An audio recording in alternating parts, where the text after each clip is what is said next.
Assalamualaikum warahmatullahi wabarakatuh. Apa kabar Kofizen semuanya? Semoga kita selalu dalam lindungan Allah Subhanahu wa taala. Kofizen semuanya, orang-orang kafir selama ini menuduh bahwa orang-orang Islam berusaha menggunakan cocok-cocok logi, atau mereka mengklaim bahwa fakta-fakta ilmiah, temuan-temuan para ilmuwan itu cocok dengan Al-Quran atau sesuai dengan Al-Quran. Mereka menuduh, jadi itu adalah hasilnya yang dilakukan oleh penelitian orang-orang kafir. Kemudian orang Islam mudah saja mengklaim-klaim saja. Itu hanya diklaim. Penemuannya orang kafir kemudian diklaim oleh orang Islam, dicontek oleh orang Islam, dicocok-cocokkan dengan Quran. Itu tuduhan orang kafir. Jadi seolah-olah orang Islam itu ngemis penelitiannya orang kafir. Nah, ini yang fatalnya, cara logikanya orang-orang kafir yang begitu fatal dan bodoh. Kenapa? Begini logikanya, ketika kamu berjalan di satu daerah pakai mobil, kemudian ada satu orang di situ mengatakan, "Mas, berhenti dulu mas, di depan ada jurang." Ya, di depan ada jurang. Tapi kamu mengatakan, "Nggak percaya saya mas," kalau sebelum membuktikannya.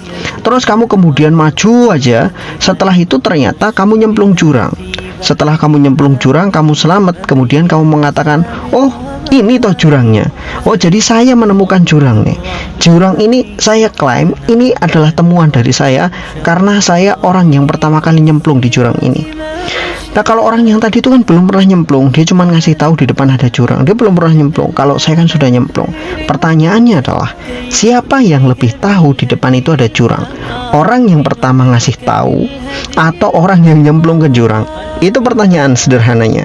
Jadi logika itu ketika saya pakai untuk menjelaskan bahwa mana yang lebih dulu berhak mengatakan pengetahuan-pengetahuan itu, Quran dulu yang lebih tahu atau para ilmuwan yang sekarang dengan penelitian mereka yang menggunakan alat-alat canggih itu, mana yang lebih tahu, mana yang lebih nyontek? Maka jawabannya adalah Quran lebih tahu dulu. Orang-orang sekarang itu baru percaya setelah membuktikan.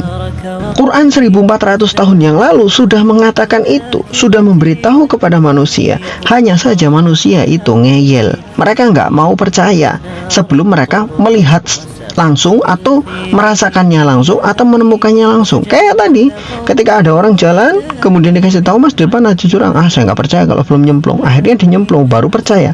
Itulah konyolnya orang-orang. Jadi ketika ditanya mana yang lebih dahulu, penemunya itu siapa? Ya Al-Quran.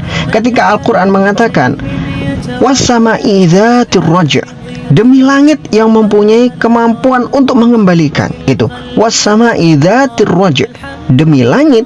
Allah Subhanahu wa taala mengatakan demi langit yang mempunyai kemampuan untuk mengembalikan. Orang dulu nggak paham gitu kan. Yang penting percaya. Seperti apa kemampuan langit dalam mengembalikan, orang dulu nggak tahu. Para ulama dulu nggak tahu. Nabi Muhammad juga tidak pernah menjelaskan seperti apa cara mengembalikannya. Langit mengembalikan apa itu nggak ada yang tahu. Tetapi setelah beribu-ribu tahun selanjutnya, orang-orang baru memahami bahwa langit itu memang mengembalikan. Pertama yang dikembalikan oleh langit adalah air hujan. Air hujan adalah uap air dari bumi yang naik ke atas langit kemudian dikembalikan lagi dalam bentuk hujan. Ketika air itu yang berupa gas penguapan kemudian berkumpul menjadi mendung yang sangat berat seperti yang dijelaskan di dalam Al-Quran, setelah berat mendung-mendung itu, maka kemudian dia jatuh kembali ke bumi. Dan itu adalah salah satu kemampuan langit dalam mengembalikan sesuatu. Kemudian yang kedua, langit mengembalikan sinyal. Sinyal-sinyal yang kita pakai itu semuanya adalah sinyal yang dilemparkan ke atas langit kemudian dikembalikan lagi ke bumi. Itu semuanya sudah sangat paham. Kita sudah sangat paham dan memahami itu. Teori-teori dan prakteknya itu sudah terjadi begitu lama.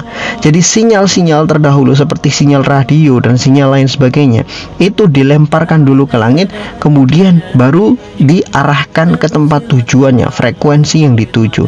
Itu yang terjadi. Kenapa tidak lurus saja? Karena bumi itu punya belokan.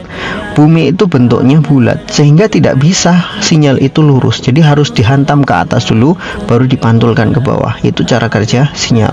Makanya Kofizen semuanya, ketika ayat ini turun 1400 tahun yang lalu, Allah menyebutkan was-sama'i dzatir raja', demi langit yang mempunyai kemampuan untuk mengembalikan. Berarti yang sudah tahu siapa? Siapa dulu yang sudah tahu? Quran dulu kan. Orang-orang sekarang itu baru membuktikannya setelah 1400 tahun setelah Quran memberitahu kepada manusia. Jadi kalau ditanya mana yang lebih dulu menemukan, jelas Quran, karena Quran 1400 tahun lalu yang sudah bilang, sudah mengatakan itu.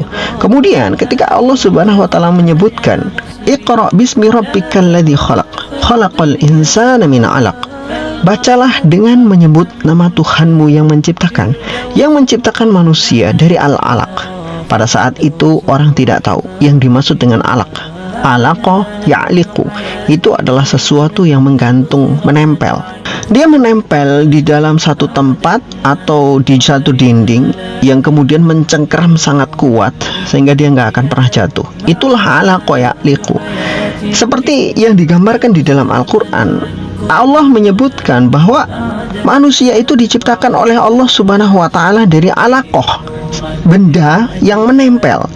Ketika dulu manusia, ketika Al-Quran datang dengan wahyu itu, manusia tidak ada yang tahu. Bahkan Nabi Muhammad SAW pun juga tidak tahu seperti apa bentuk manusia di awal penciptaannya di dalam rahim seorang ibu. Rasulullah hanya menyampaikan wahyu Allah Subhanahu wa taala dari apa yang Rasulullah SAW terima dari malaikat Jibril, disampaikanlah kepada manusia. Rasulullah mengatakan tahap penciptaan manusia itu dari tahap pertama, tahap kedua, selanjutnya sampai pada usia 40 hari kemudian ditiupkan ruh.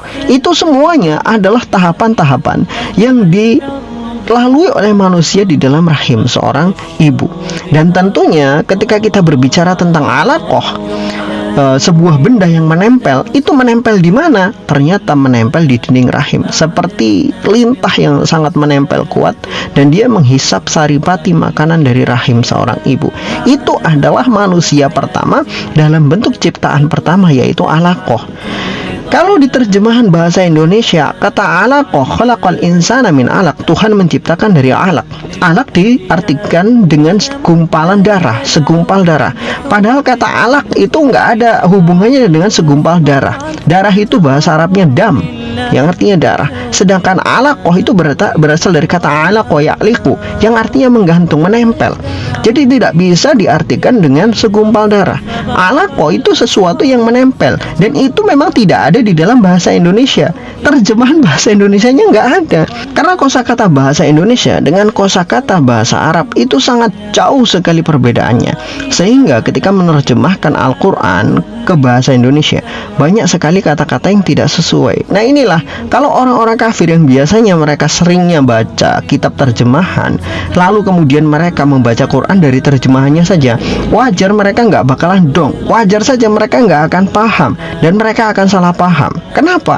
Karena memang mereka itu tidak paham tentang terjemahan Quran, bahwa terjemahan Quran itu hanya mengambil kosakata dari bahasa Indonesia yang mirip-mirip atau sedikit cocok dengan bahasa Arab aslinya.